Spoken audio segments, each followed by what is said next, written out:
Darkcast Network, indie pods with a dark side. Hey, little skeletons. I'm Gina. I'm Amber. And this is Weird True Crime.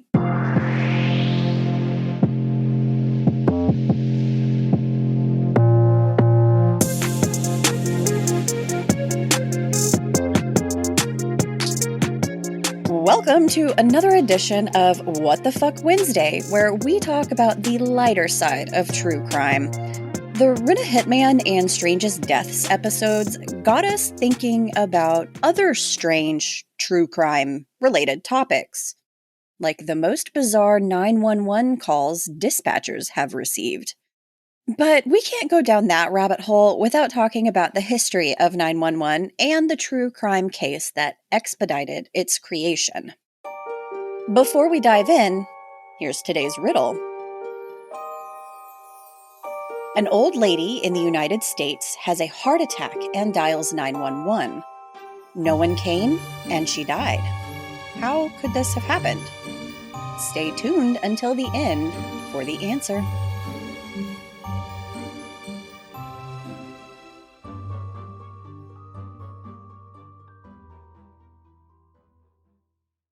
Did you know that before 1968, there was no centralized number for people to call in the case of an emergency? Citizens could either dial 0 to speak with an operator who would connect them, or they could call a local 7-digit number to reach police, fire, or emergency services. The system can be traced back to the early 1900s when a portable telephone with a hand crank that could be attached directly to telephone wire was invented. So imagine it. 2 metal hooks were placed on the telephone wires to make a connection, and then the hand box was cranked to create a signal that would hopefully be answered, but there was no guarantee that it would be. ICERT, the Industry Council of Emergency Response Technologies, claims that it was successfully used in 1907 to report a train robbery. According to NEMA, the National Emergency Number Association, requests for a national emergency number began in 1957 when the National Association of Fire Chiefs stated that it would be easier for people to report fires if there was one number they could call. That would have come in real handy during the fire at the Sodders. Just saying. Yeah. But it would take 10 years and a murder before the United States created the system. Catherine Kitty Genovese was a 28-year-old secretary by day and bar manager by night in New York City in 1964. She lived with her girlfriend, Mary Ann Zylonko, in Kew Gardens in Queens, which was a relatively safe neighborhood. Kitty was returning home from work around 2:30 a.m. on March 13, 1964, when she was approached by a man with a knife. Kitty ran toward the front door of her apartment building, but the man caught up to her and grabbed her. She screamed as he stabbed her. A neighbor who heard the screams looked out his window, saw what was happening, and yelled at the attacker to let that girl alone, causing the man to flee. Seriously injured, Kitty crawled to the back of the apartment building away from prying eyes and, hopefully, the attacker. Unfortunately, her attacker returned and proceeded to stab, rob, and rape her before leaving her for dead. A neighbor found Kitty and yelled for someone to call for help. Police arrived quickly, but Kitty died in the ambulance on the way to the hospital. The New York Times ran an article in late March of 1964 titled, "37 Who Saw Murder Didn't Call the Police." The article alleged that multiple neighbors and bystanders witnessed or heard the attack but did nothing to help her. While it is true that there were some witnesses who didn't react in a helpful way, the outrageous number of 37 claimed by the New York Times was debunked. Kitty's younger brother, Bill, even produced a documentary called The Witness in 2015, which speaks to the case against the Times reporting. Though there may have been people on the scene who didn't help Kitty in her time of need, There was a man who did attempt to call for help. The neighbor called the local police number and was put on hold. When someone finally talked to him, he pleaded for someone to come help the woman who had been beaten and was staggering around on the street. No one responded. Kitty's public attack was heard and seen by many and lasted at least 30 minutes, and no one helped her. Thanks to one helpful witness who saw the attacker's vehicle, Winston Mosley, was arrested and charged with her murder 6 days after the crime. Of course, we can't sit here and say that Kitty's case was the only catalyst for why 911 came to be, but the seriousness of the incident and lack of response from police definitely make it a large contributing factor. So, who finally made it happen? Fun fact, AT&T operated nearly all telephone connections in 1968, and they established the 911 line. Yeah, the company that many of us pray to for good cell phone reception is the same company that gave us 911. Why that number? They wanted a number that was short, easy to remember, and unique. Also, it had never been used as an area code or service number before. This was when rotary telephones were used, so the shorter the number, the better. For the young people listening, rotary phones had a circular dial with numbers arranged in a circular layout and a finger hole for each number. You had to spin the dial for each number in the phone number. It still blows my mind that there are people who have never experienced a rotary phone. Hold on a second, though. AT&T may have created the line, but they weren't the first to use it. B.W. Gallagher, the president of the Alabama Telephone Company, read about AT&T's plan in the Wall Street Journal in January of 1968 and decided to beat them at their own game. Gallagher obtained the necessary approvals to install the system in Haleyville, Alabama. He enlisted the help of the Alabama Telephone Company plant manager, Robert Fitzgerald, to help install the gear for the 911 system. On February 16th of 1968, State Representative Rankin Fite placed the first ever 911 call from the Haleyville mayor's office. It was answered by United States Representative Tom Bevel at the Haleyville police station.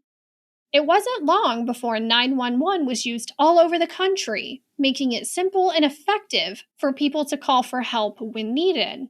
There's a ton of other information we could get into around the location transmission, cell phones, and other nuances associated with 911, but we'll save that for another day. It's time to get into the what the fuck portion of today's episode. I think it's safe to say that many of us have accidentally called 911 now that it's so easily accessible on a smartphone, or called it as a kid because we were bored and wanted to see what would happen. Side note, do not call 911 for no reason. You will get in legal trouble.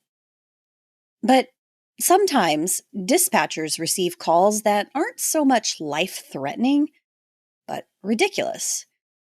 And it's time to get into the reason you're all here. A list of 10 of the funniest 911 calls.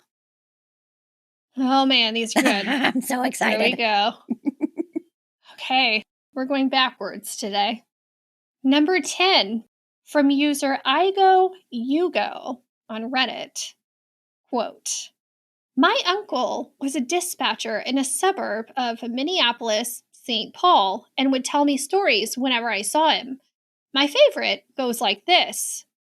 Uncle. 911, what's your emergency? Caller. Yes, I'd like to report 2 suspicious vehicles passing something back and forth in Potawatomi Park. Uncle. Okay, we'll send an officer out to assess. Uncle. Dispatch to car 45. 2 suspicious vehicles in Potawatomi Park passing items back and forth.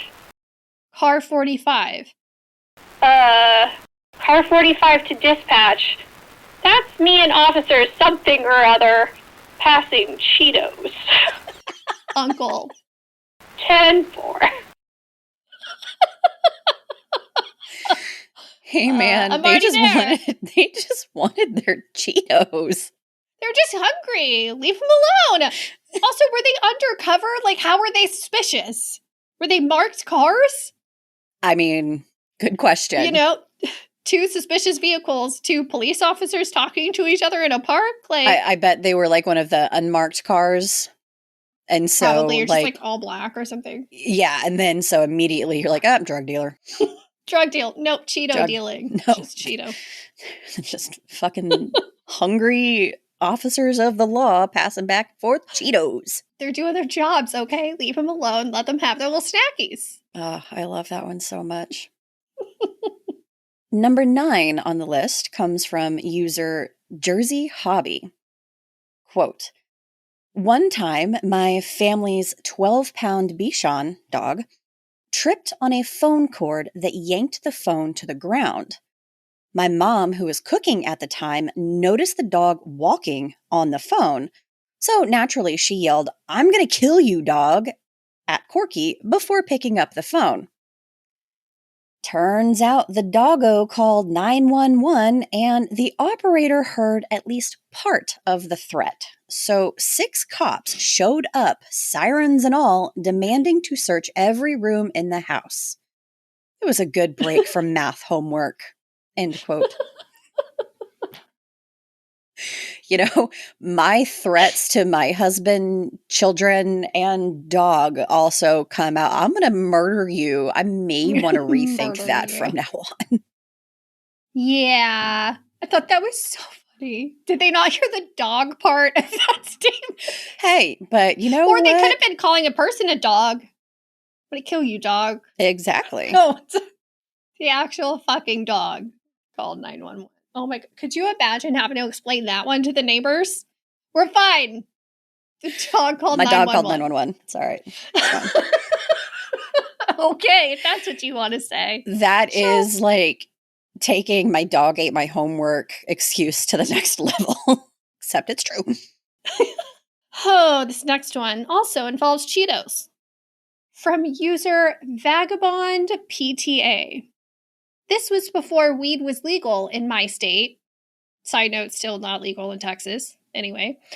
But a college kid called asking for an ambulance. He was super worried that he was having an allergic reaction to the weed he just smoked. When asked about his symptoms, he said, "I just can't stop eating Cheetos." That sounds like a pretty normal symptom. Had you never smoked weed before? I feel for the guy. I mean, I have the same problem, but I don't smoke weed, so. No. Can I call the next time I can't stop eating the kids' Ritz Bits? Like, so just get them away from me, please. I'm just kidding. I don't actually eat Cheetos. I eat Takis. Takis, yeah. Number 7 on the list comes from user Deathmonger. Quote, lady called in because she thought Willie Nelson was having a cardiac arrest in her trailer and she needed an ambulance.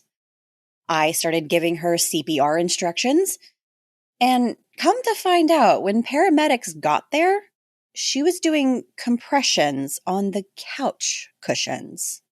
End quote. Okay. I have questions. I have a lot of questions. I probably don't have answers. Drugs? Obviously. Obviously. Where does Willie Nelson come into this? I think that's the thing that's tripping me up the most. I mean, was her couch plaid?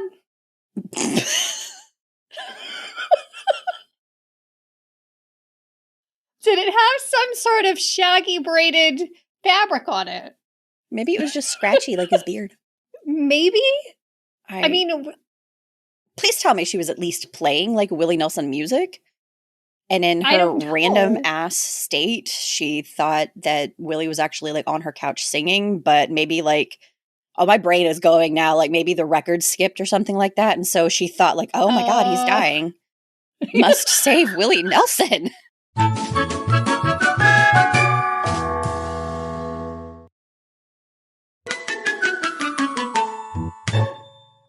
But once you started pushing on the couch cushions, wouldn't you realize they weren't a person?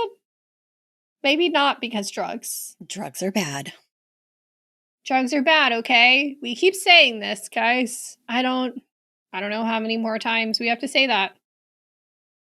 This next one also takes place in a trailer, or has to do with a trailer. Okay. Number 6, from user Camoern. I think that's how you say it. Not me, but my wife, who works both as a secretary for a fire department and is a volunteer firefighter EMT. A lady calls asking if she can donate a building for a training burn-in. After asking questions, she finds out it's not a building, but an RV. More questions. It's not her RV. It was abandoned on her property. I gotta get through this. Just a few more questions. Okay, it's not exactly abandoned. It's her ex-husband's RV, and he's living in it and won't leave. She wants my wife's fire department to burn it down. Wife's fire department declined. You gotta give her props for creativity on that one. For trying. She tried. She's like, please don't make me answer your questions. Can you just come do it? It's abandoned. There's nobody in there. It's perfectly fine. Oh, I just thought creativity for the win. What did her ex... Also, why is he living in an RV on her property? Yeah. Maybe just tell him to leave. Or, like, haul it off when he's not there one day. There's less homicidal ways of handling things. Also, you're trying to get firefighters involved. That's just mean. Oh, boy. Number 5 on our list comes from user Watch the Boom. Quote, a little kid called 911 because he wanted the cops to come and arrest his brother. You see, their mom said that the caller's brother was supposed to share the Legos, but he wasn't sharing. The caller's brother said that he was playing with all of the Legos, which wasn't possible. There were too many Legos for one person to play with all of them at once, argued our caller. Therefore, his brother was a liar, a jerk, and a turd, and we needed to come and arrest him.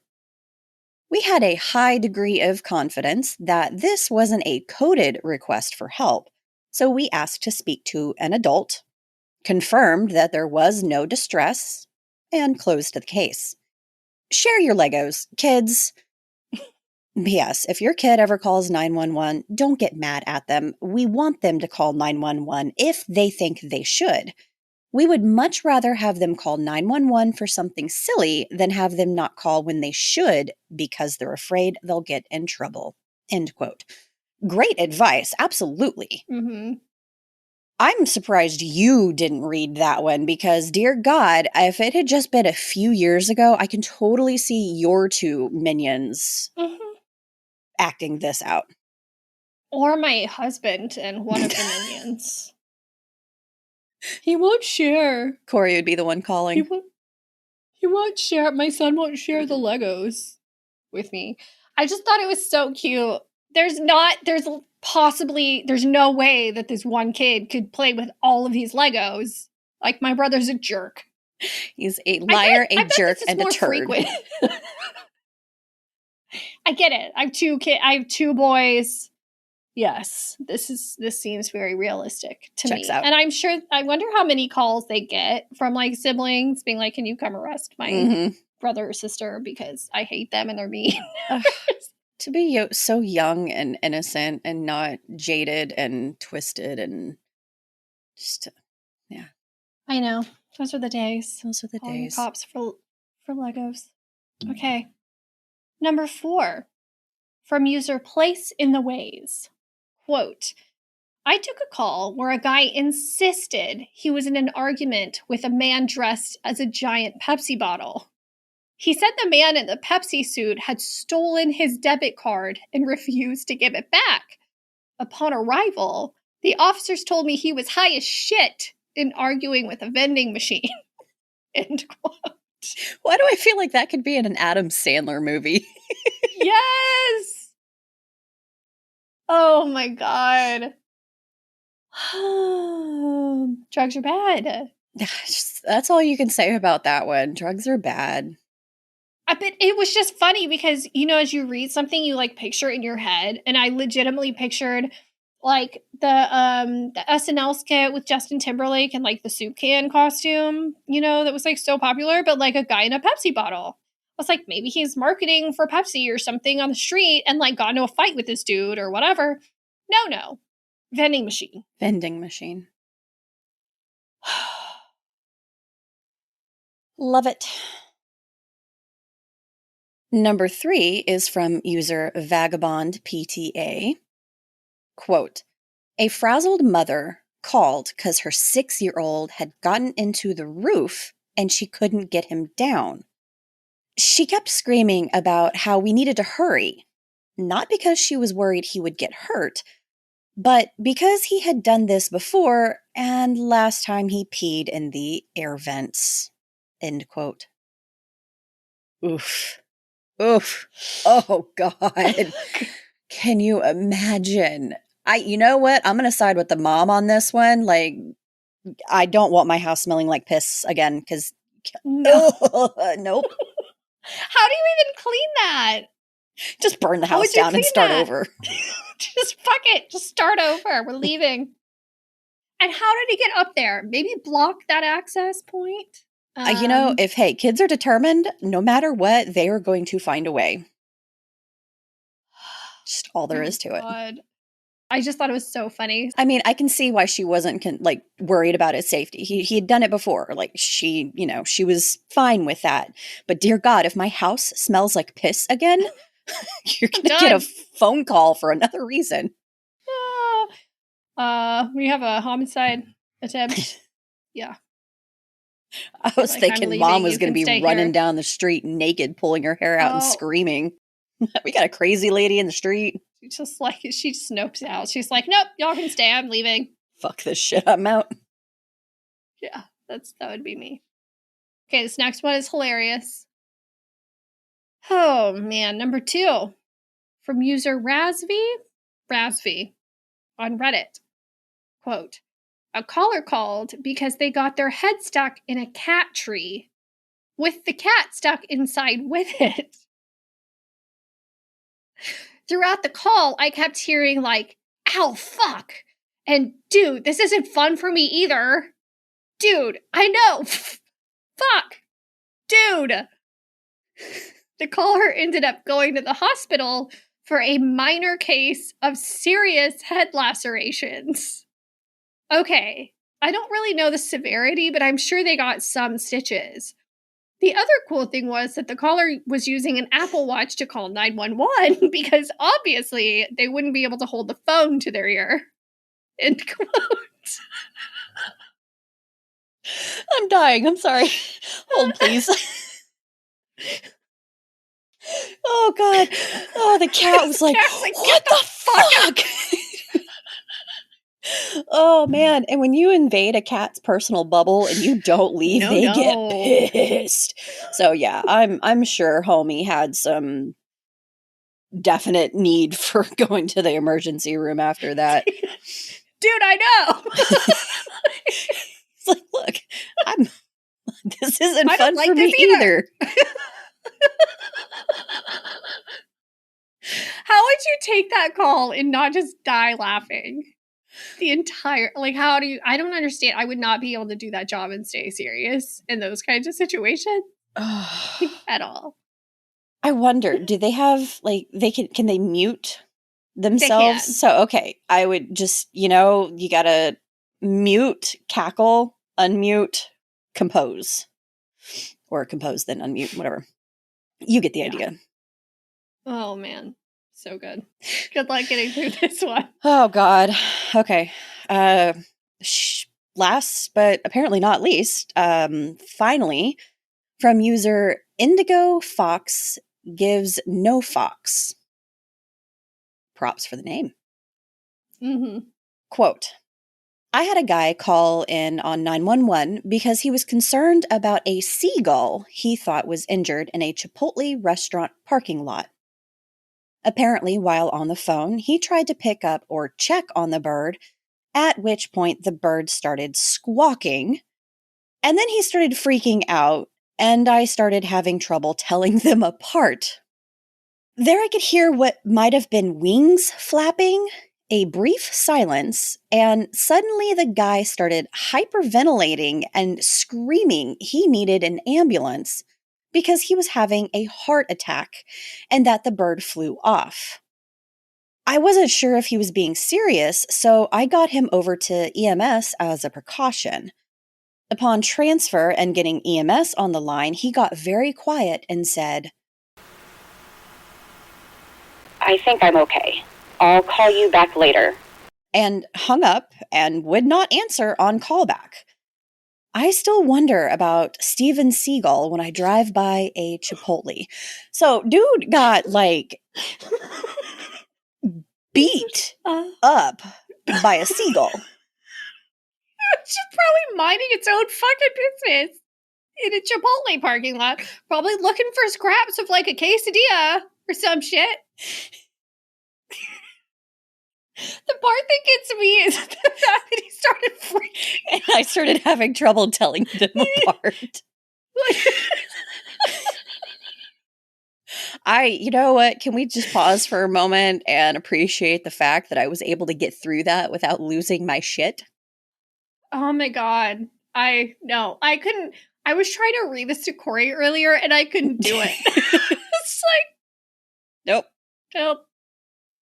Oh my god. The hyperventilating and screaming thing got to me so bad. He needed an ambulance because he was having a heart attack.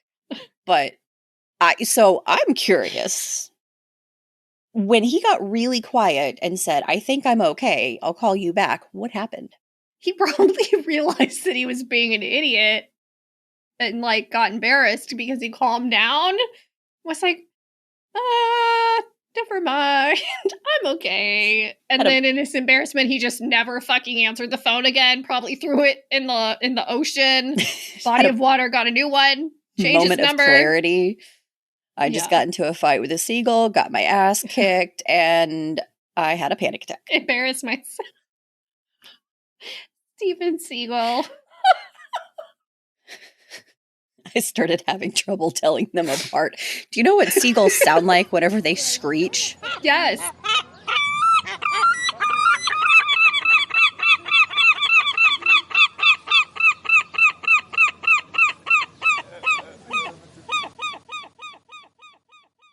For a man to achieve that decibel, that's... I want to know who this person... I just want it so I can visualize it. That's amazing. Oh, kudos to you, Steven Seagal. I hope you're okay somewhere. I'll probably remember this story if I ever go to a Chipotle again. Too much cilantro, man. Blech. Just ask for no cilantro. It's still I guess it's in the rice. Yeah. I don't like soapy rice. Amber has the fun thing where cilantro tastes like soap. Fun side note. Devil's lettuce. About Amber. Yeah, devil's. Oh, which one was your favorite? Yeah, honestly, I think the cat one. Yeah. Oh, man. The cat one was hilarious to me, but there was something about the dude having a panic attack while trying to hold a bird that just don't touch killed me. Wild creatures. They will fuck you up. There were so many. There was one that I didn't include on this list. That was this woman called because she was freaking out because there was a deer just hanging out in her backyard, minding its own business. She was like, "You need to come get this right now." Okay, Karen. That's what it said. Oh, God. You never seen a deer before? Oh, man. Okay. My face hurts from smiling now. I know.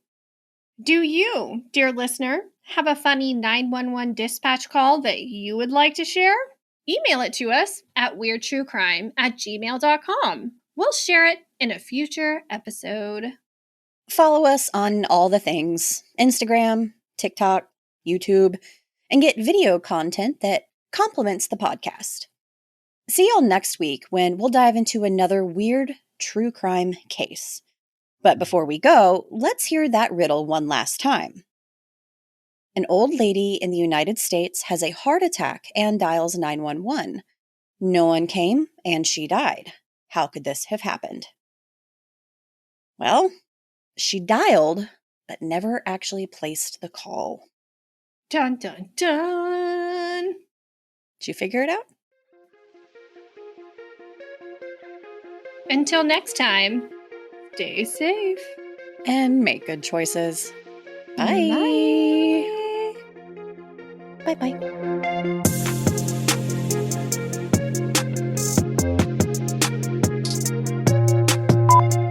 Catherine, Kitty, Genovese, was a 20-year...